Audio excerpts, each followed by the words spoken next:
आगामी महापालिका निवडणुकीच्या पार्श्वभूमीवर शिवसेना नेते आणि माजी उपमहापौर आबा बागुल यांनी आपला विकासनामा जाहीर केला आहे. सामान्य नागरिकांचे जीवनमान उंचावणे हे मुख्य ध्येय ठेवून शिक्षण, आरोग्य आणि पायाभूत सुविधांच्या बळकटीकरणावर त्यांनी या जाहीरनाम्यात विशेष भर दिला आहे. महापालिका शाळांचा दर्जा सुधारणे, विद्यार्थ्यांना शैक्षणिक मदत आणि आधुनिक शिक्षण व्यवस्था उभारणे, प्रत्येक वस्तीत दवाखाने, महिलांसाठी विशेष आरोग्य सेवा आणि ज्येष्ठ नागरिकांसाठी मोफत तपासणी सुविधा, 24 तास स्वच्छ पाणी पुरवठा, कचरा व्यवस्थापन, दर्जेदार रस्ते आणि पथदिव्यांचे जाळे निर्माण करणे.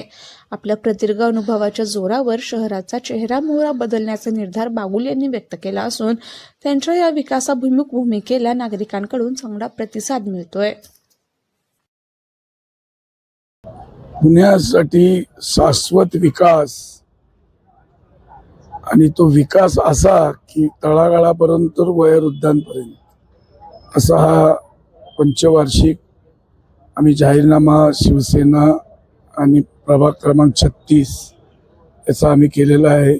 आपण पाहिलं असेल तर पहिलं आम्ही घेतलं की तरुण विद्यार्थ्यांना 12वी नंतर इंजिनिअरिंग कॉलेज हे आपल्याला पाहिजेच हक्काचं, कारण त्याला ग्रॅज्युएशन करणं खूप महत्त्वाचं आहे.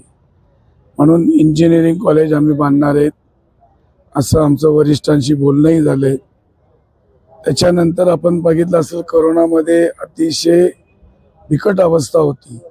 मल्टीस्पेशलिस्ट हॉस्पिटलची निर्मिती करणारे 300 बेडचं हॉस्पिटल असणारे आणि मल्टीस्पेशलिस्ट असणारे. त्यानं आपण पाहिलं की झोपडपट्टी पुनर्वसनाचं दरवेळेला काही ना काही लोक करतात, पण झोपडपट्टी पुनर्वसन ही शाश्वत विकास आणि तो स्वयं पुनर्विकास म्हणजे झोपडपट्टीवासियांना बरोबर घेऊन त्यांची संस्था काढून स्वयं पुनर्विकास करणारी. राजीव गांधी लर्निंगला आत्ता आपल्याला संख्या अपुरी पडते म्हणून एक शाळेची निर्मिती ही लर्निंगची आम्ही करणार आहे. त्यानंतर सिंगल विंडो सेवा आपल्याला ती आहे, ती सगळ्यांना सिंगल विंडोमध्ये आपल्याला मिळणार आहे. मुबलक पाणी द्यायचे 24/7 योजना कार्यान्वित करणार आहोत.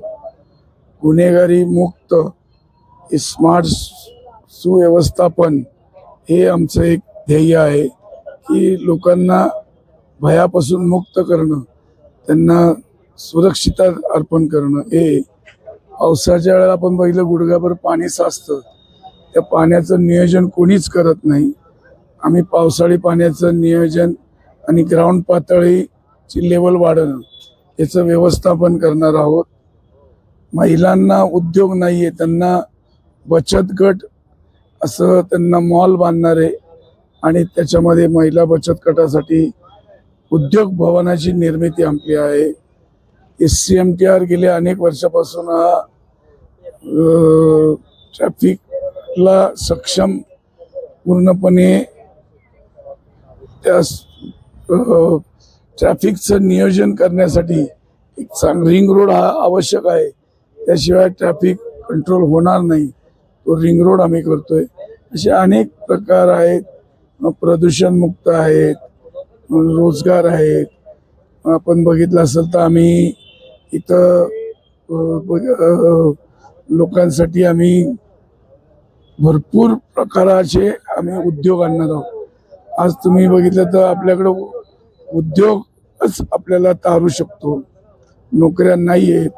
पर्यटन स्थळ निर्माण पुण्याला करायचे, पर्यटन स्थळ केलं तर भरपूर उद्योग निर्माण होतील.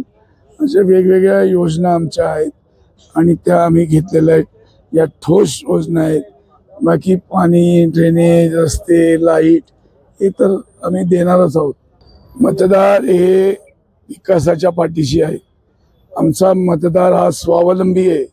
हा कुठं पैशाच्या भुलल थापेला बळी पडणार नाही. तो स्वाभिमानाने जगणारा आहे. तो कुठे हात पसरणारा नाही.